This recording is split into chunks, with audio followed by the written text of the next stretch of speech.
to look at stewardship, and that's what we'll be looking at this morning.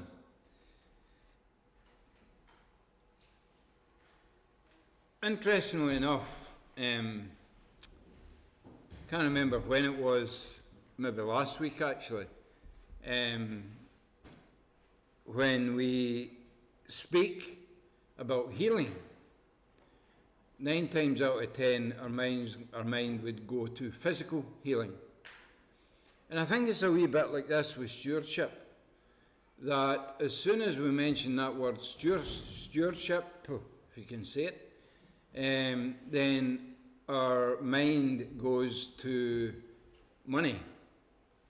And hopefully today I'll try and highlight that that's not everything that stewardship encompasses, because there is a lot more to it than that is involved in it. We can't ignore that, but there's a lot more involved in it.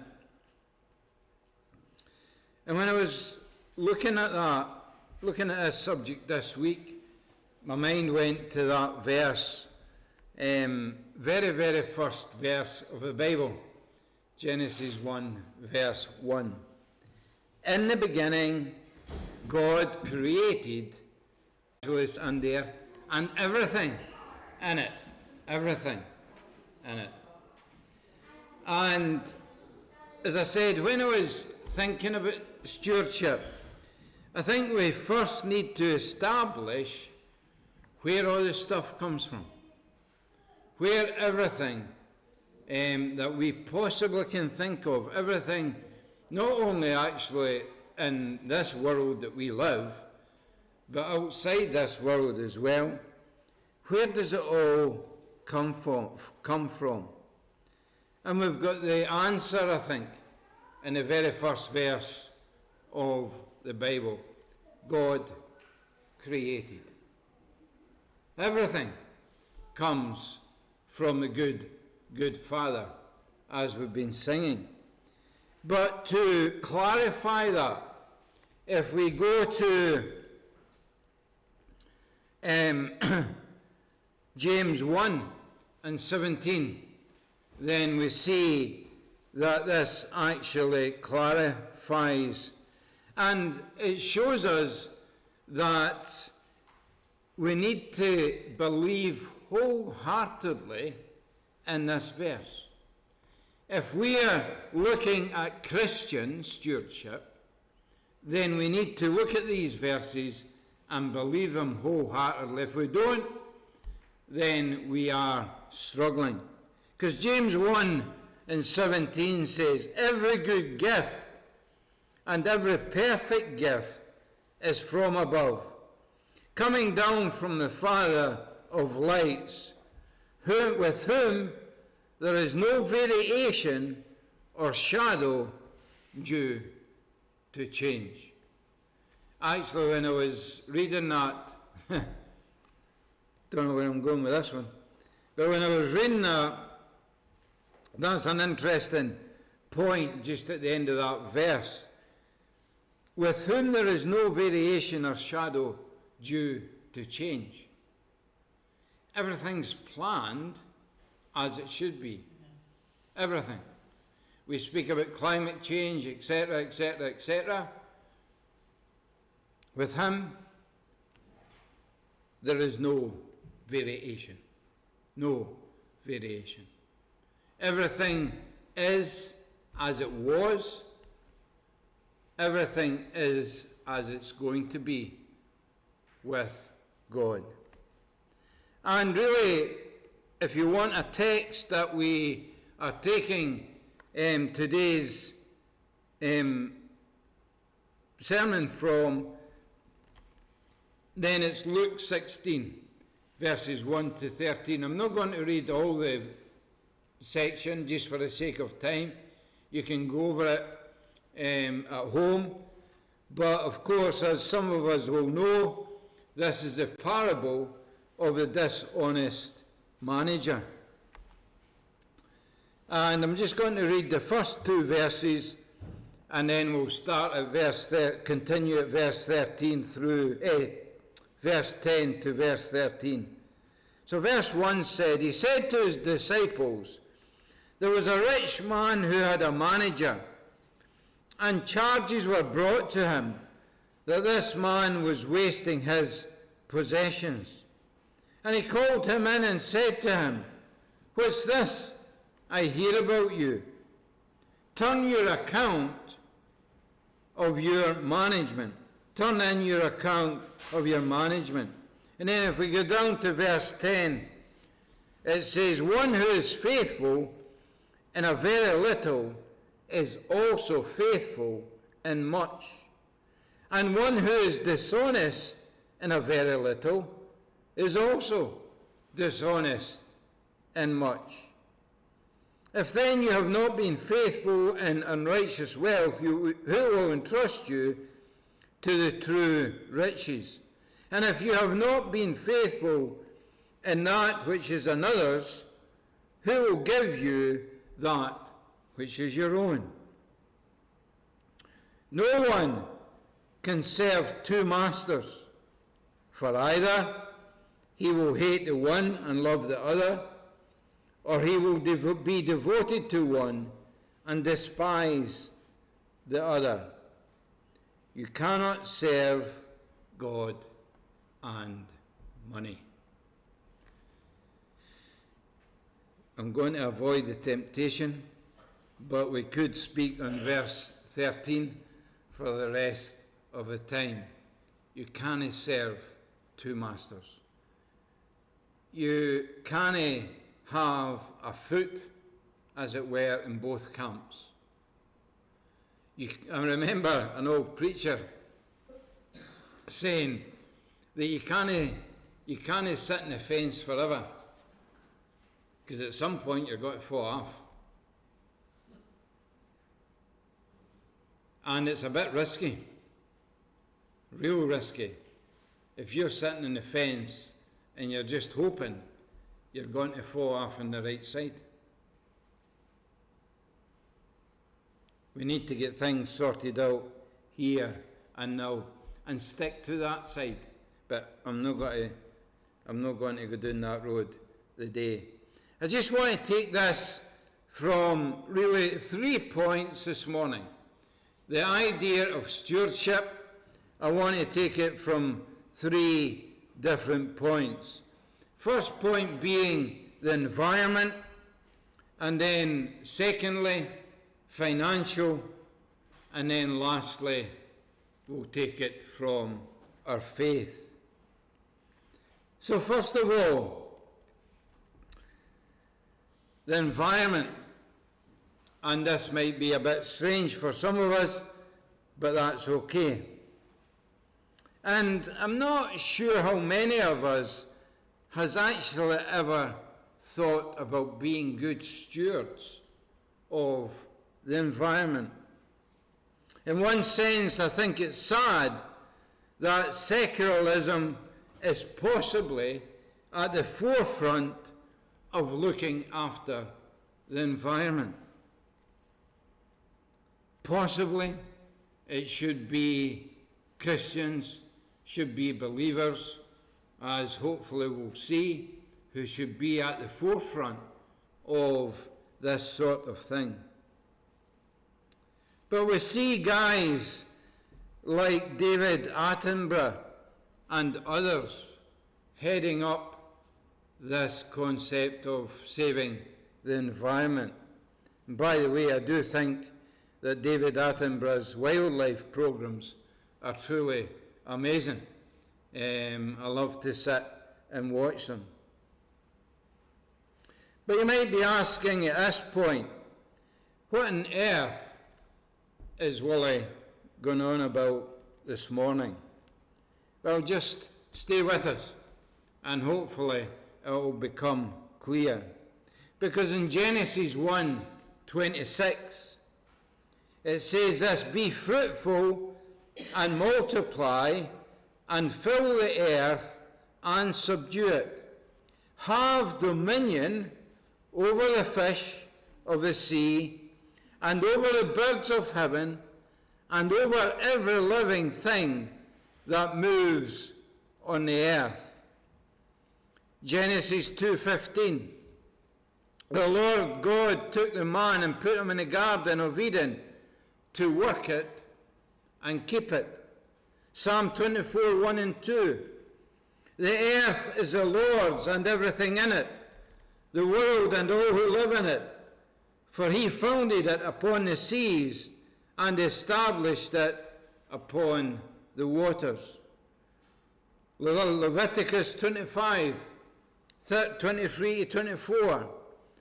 The land must not be sold permanently, because the land is mine, and you are but aliens and my tenants. Throughout the country that you hold a possession, you must provide for the redemption of the land. Redemption of the land.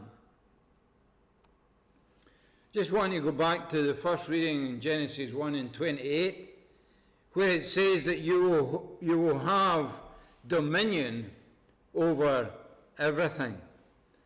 That word, if we had to look into it, that word simply means to look after. So right at the very beginning of the Bible, what God is saying, that we are responsible for the environment. It's our job to look after the environment. As I said earlier, there is a massive thing going on at the moment about climate change. And it doesn't matter what we think about it, we live in affects the people who are part of it. Affects the people who are part of it.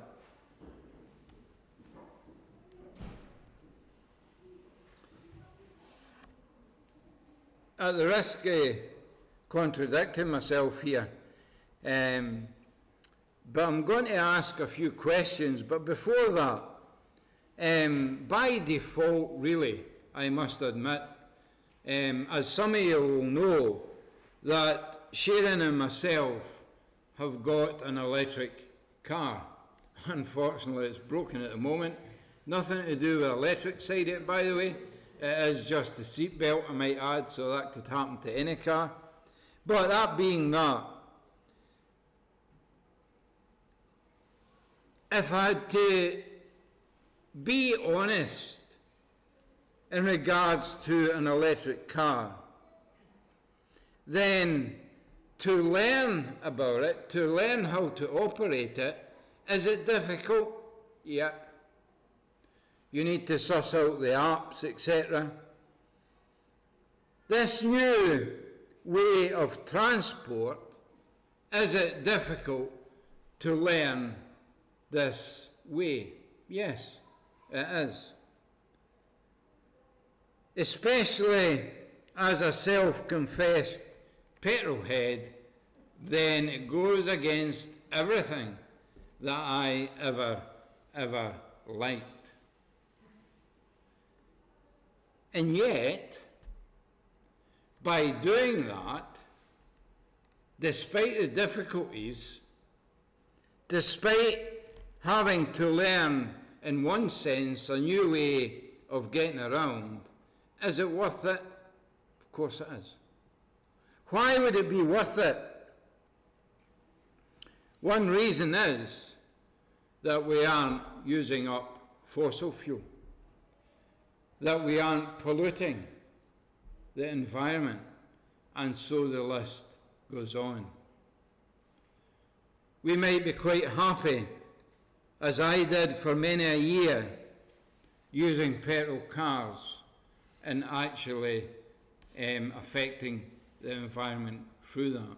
As I said, it was by default that we did it. But in another sense, does it save us money? Yeah.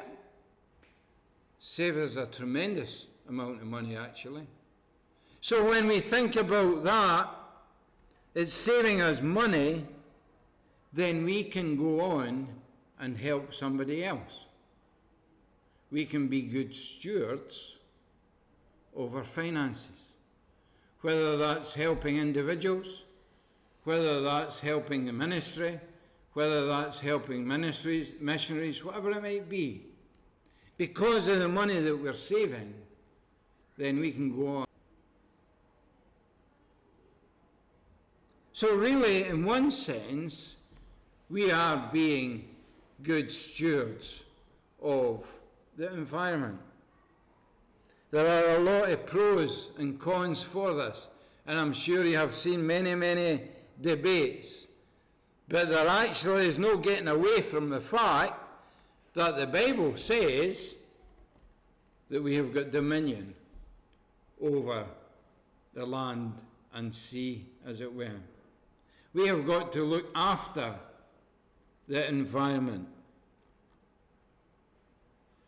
So what, and this is very simplified, but what are some of the actions that a Christian might undertake to show responsible stewardship for the environment?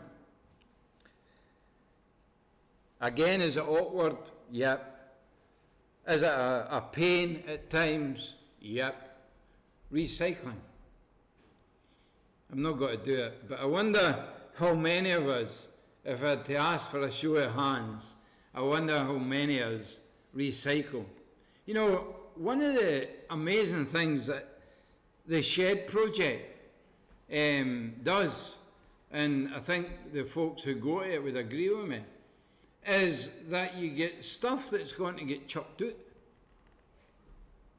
and you can make something half decent out of that by recycling. Before, it would have just gone to waste. And yet we can take it, transform it, and make it into something new.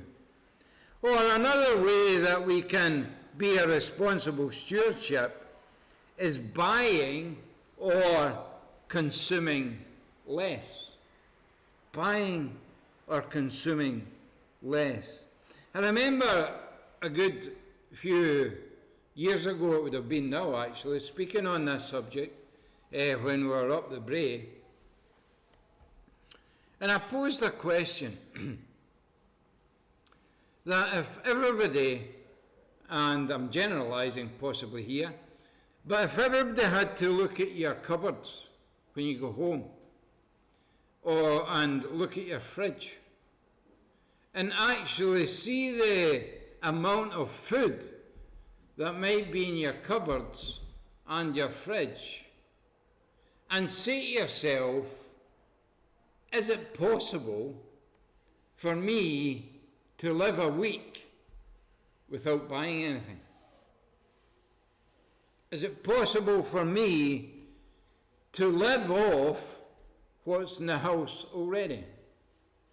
And if that answer is yes, you might not like everything that you're going to make the same way as going to buy something. But if the answer is yes, then think about the week's shopping bill that you do and how you could use that just for 1 week. Unfortunately, to my embarrassment, I couldn't tell you what our shopping bill is because Sharon does the shopping. But I know for a fact, and I just look at the cupboards, I know for a fact that there is enough food in there to do me probably a fortnight, never mind a week. What could I do with that money that I have saved for a week? How could I bless somebody with that? So buying or consuming less. Another one, buying locally produced food where possible.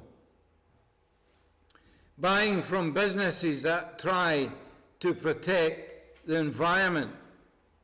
Or another one, writing to the MP asking the government to focus on environment issues. Another way, buying greener washing machine, fridges, or white goods. And lastly, helping with clean-up events. These are all ways that we can get involved in helping to save, in one sense, helping to redeem, to use that word, the environment. But we come on to another part of stewardship, and it is financial. I might add this, but when we look at giving, I made a promise to myself that I would only speak about it once a year. And that is for the simple reason that I listen to people and all you hear is give, give, give. And I don't think that's correct. But I always address the financial side of things once a year. And I think I've managed to stick by that. So where really does this idea of our finances leave us in terms of stewardship of our possessions and giving? 1 Timothy 6:17 to 21. As for the rich in this present age, charge them not to be haughty, nor to set their hopes on the uncertainty of riches, but on God, who richly provides us with everything to enjoy. We've to set our hopes on God, who richly provides us with everything to enjoy. They are there to do good, to be enriched in good works, to be generous and ready to share, thus storing up treasures for themselves as a good foundation for the future, so that they may take hold of that which is truly life. And I love this wee bit at the end here. It says, O Timothy, guard the deposit entrusted to you. Avoid the irreverent babble and contradictions of what is falsely called knowledge, for by professing it some have swerved from the faith. I love that wee bit. O Timothy, guard the deposit entrusted to you.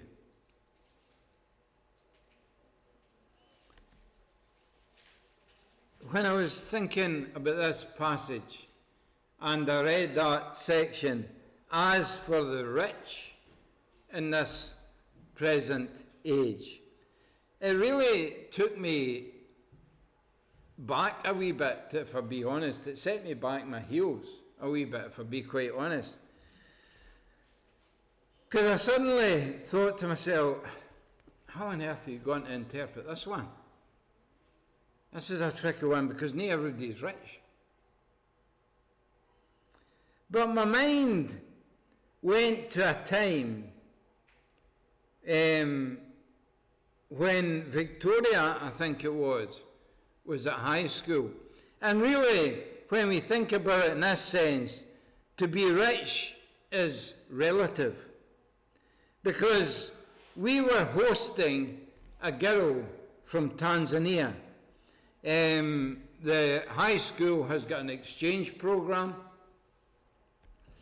where children from the UK, from Buckeye High, save up money and raise money so that they can go to Tanzania, but after that they provide the finances, etc., to bring some of the Tanzanians over to the UK for a holiday, and Victoria was involved in that.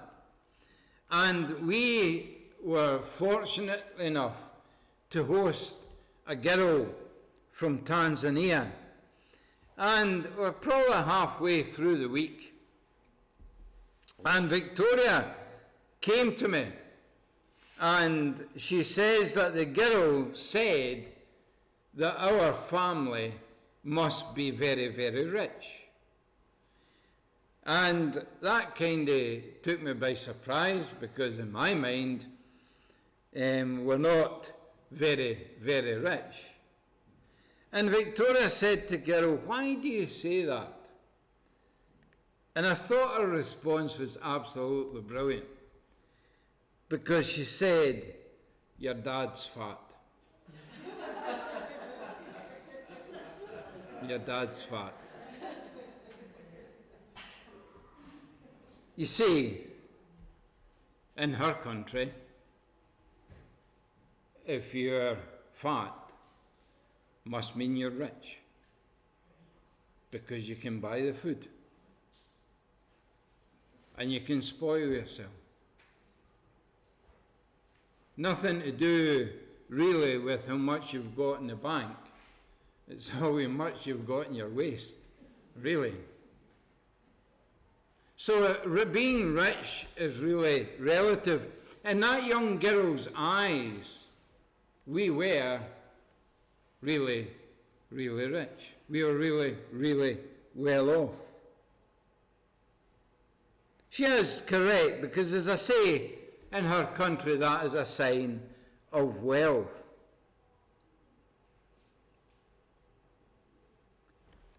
So really, in these parts of the world, as I said, then people would see us as being, people like me who's maybe a wee bit overweight, as being rich.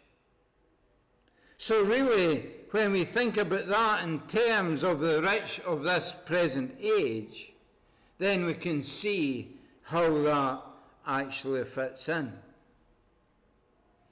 But when I was reading that passage, those of us who are rich, and again it's come back to that point, I think, about seeing how much we've got in the fridge or in the cupboards. There are three things in this passage that we've got to do. He said we are to be good stewards, if you like, with our possessions. We live, and this does pain me in one sense, but we live very much nowadays in a throwaway society. When, if it doesn't work, chuck it. Don't bother even trying to get it fixed. Just throw it in the dump. But we have to be good, we have to look after the best we can with our possessions. But the other thing that we've got to do is we have to be generous and be ready to share. Those folks who might be struggling financially or otherwise, we've just to help them along as good stewards. And the other one, and again, this played with my mind a wee bit, if I be honest, because it says we've to store up for ourselves as a good foundation. And again, when we actually think about that, we've not to frit our stuff away. We've to guard it. We've to look after it. And if somebody is in need, then we've to give. What is it? It says in Acts, is it Acts chapter 2? When there was that mass amount of people who became Christians. What is it? It says that they did. They went about selling their possessions and helping those who were in need. And if we store it up, if we look after it, then we can actually do that.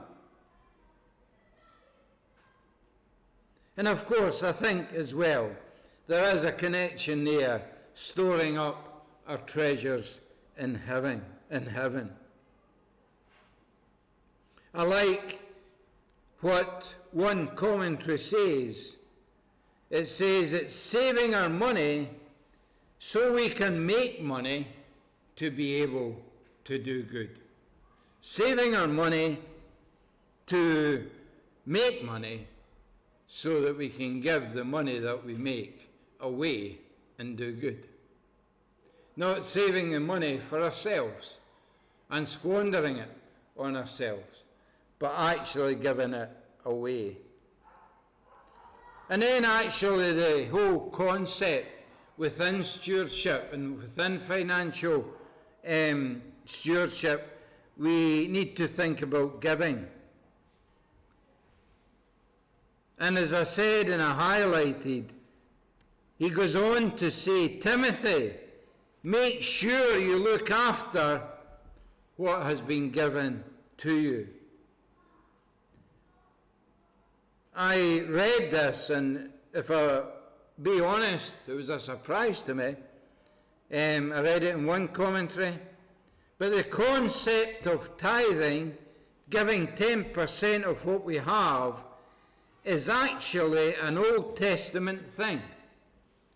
The Old Testament law required multiple tithes. One for the Levites, one for the use of the temple, and others for the feasts. And then, of course, there was another tithe for the poor of the land, which actually, if we add all that up, would have totaled around 23.3% opposed to 10. Some understanding is that the Old Testament tithe is a method of taxation to provide for the needs of the priests and Levites in the sacrificial system. But as we know, Christ came to abolish the law. And nowhere in the New Testament does it command or even recommend that Christians submit to a legalistic tithe system. Nowhere in the New Testament does it command or even recommend that Christians submit to a legalistic tithe system. The New Testament nowhere designates a percentage of income a person should set aside, but only says gifts should be in keeping with income. I want to go back to our first reading, that God created everything. So the money that we get, the money that we manage to accumulate, realistically is not ours, but it's our Father's getting it. And then I looked at 2 Corinthians 9 and verse 7. And again, I think, to be honest with you, this is a revelation. For me, anyway. Because it says there, each one must give as he has decided in his heart, not reluctantly or under compulsion, for God loves a cheerful giver.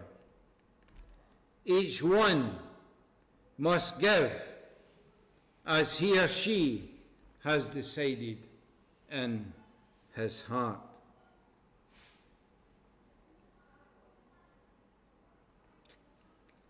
You see, again, I think we've got this concept of giving all wrong. And I don't mean this church here.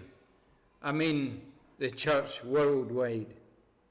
The church as a whole. Because in one sense, when we think about it, we get saved, We get baptized, we do a membership class, we join the church, and then we pay something like a subscription fee as part of our membership. When we do this, then we expect the benefits that come from being a member. Why? Because we've paid our dues every week. As I say, that might be a bit harsh. Is that what happens? We get saved, we get baptized, we do some membership classes, we join a church, we pay a subscription fee, and then we expect the benefits of paying that fee. The parable that sometimes is used when thinking about giving is the widow's mite. And to be perfectly honest, I think that lady, the widow, gave what she felt in her heart.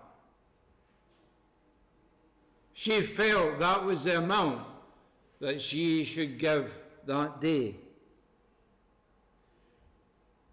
And I think, really, when we think about it in this sense, about giving what's in your heart, we're going back to the thing that we thought about in regards to love. Christ gave us everything, and a lot more. A lot more. A lot more. So why shouldn't we give back to him? MacArthur says this: while it's possible to give without loving, it is not possible to love without giving. And I think there is a lot of truth in what MacArthur says. While it is possible to give without loving, it is not possible to love without giving. You see, if we love, just ask Sharon, if we love somebody, then we just want to pour out everything upon them. Don't ask Sharon. But it's that idea, isn't it? It's that idea. If we love somebody, we just want the best for them. If we say we love the Lord more than surfing, but we spend all our money on the surfboards and do not give as we should to the Lord's work, then the way we spend our money shows the purpose of our heart more accurately. Jesus said, didn't he? For where your treasure is, there your heart will be also. And again, if we go back to the verse that we looked at, it says we've not to give reluctantly or under compulsion.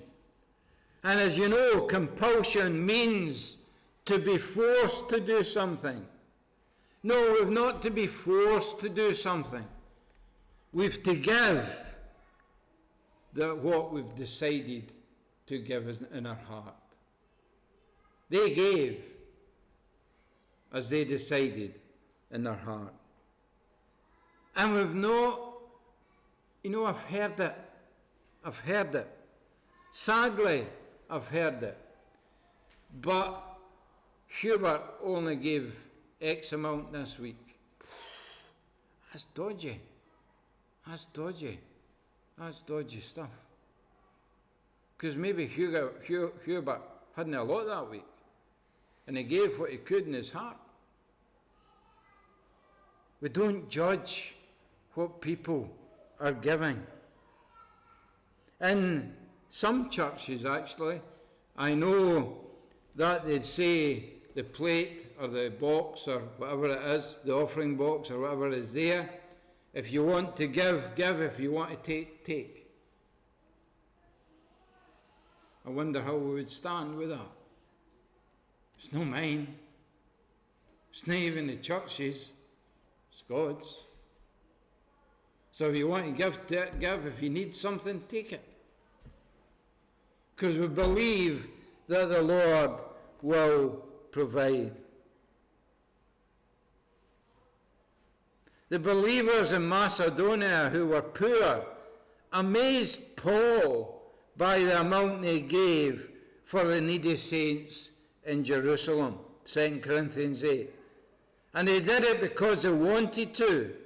They actually begged Paul to allow them a chance to give.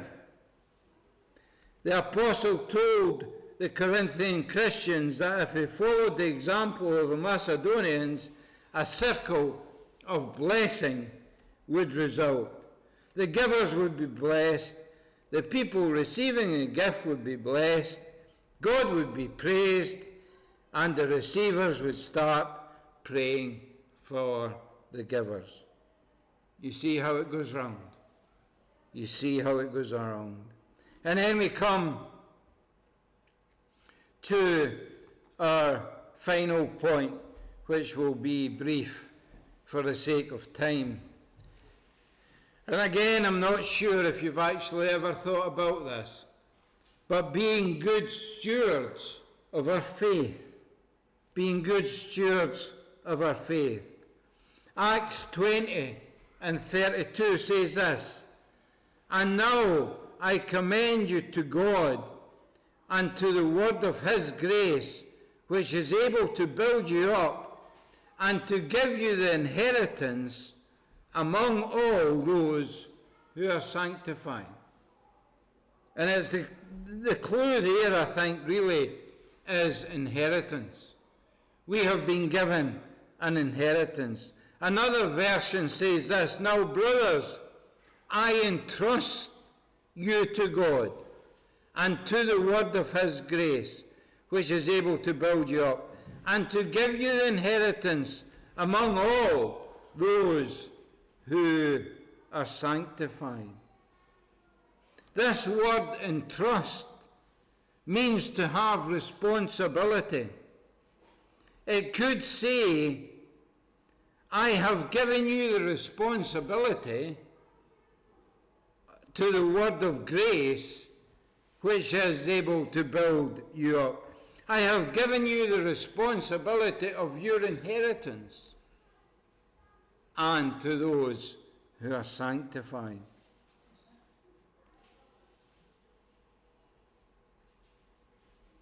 I'm not sure if there's anybody here today or listening online that would allow our own home to be defiled, to let somebody come in and wreck our own home. I'm sure we would guard it as much as we possibly can.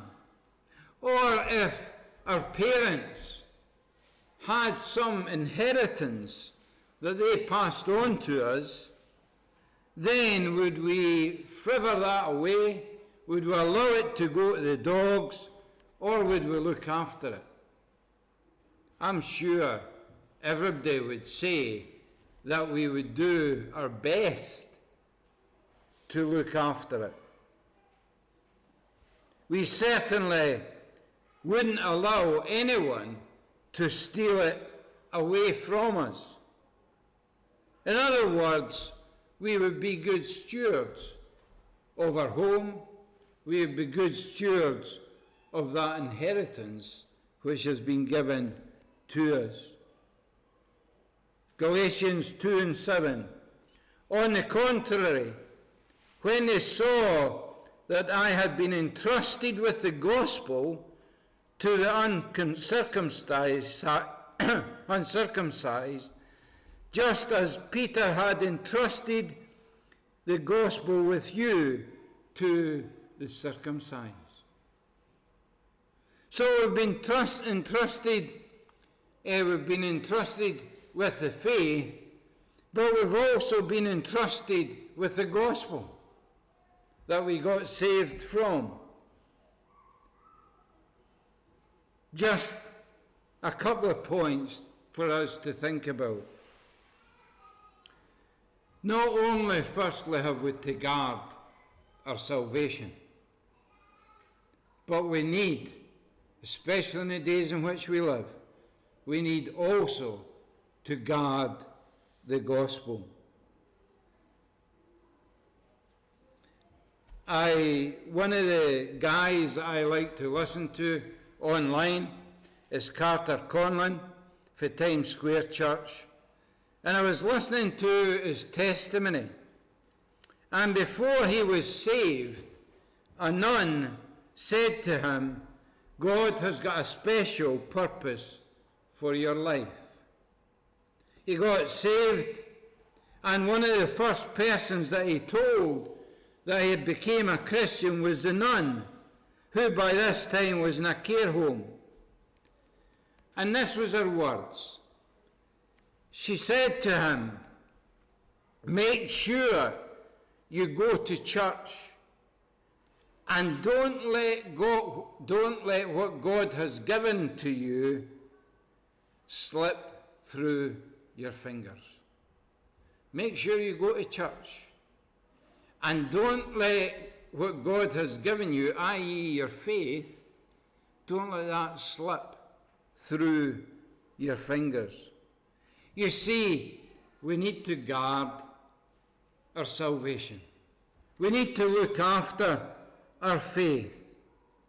Another story, and I don't think we've to guard it, but actually we've got to make it grow as well.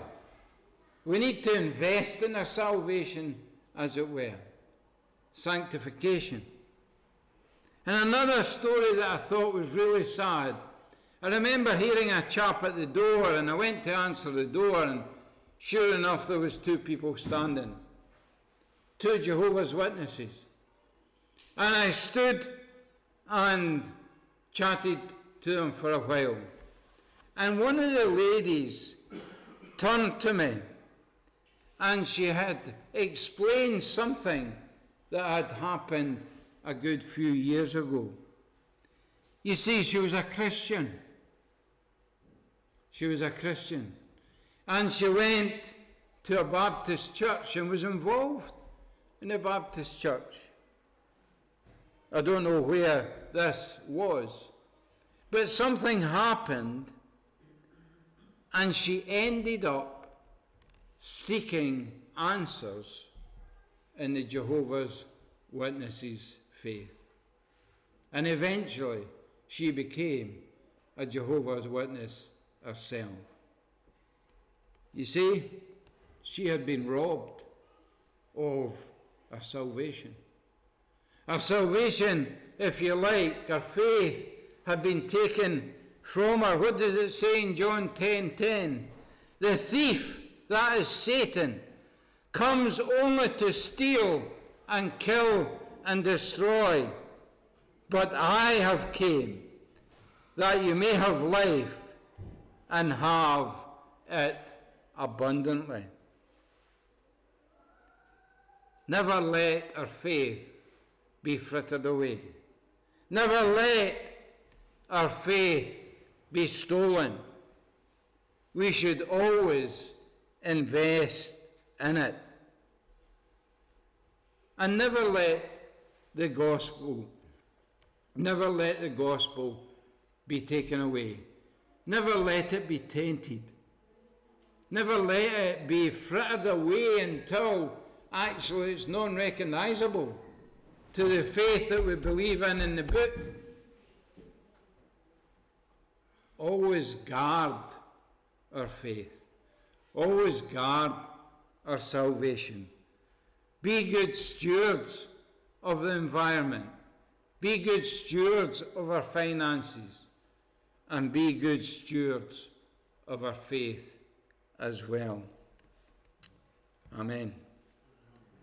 We're going to close by singing our final song, which is called simply thank you, because we have got so much to be thankful for. So those who are able, please stand and sing this song.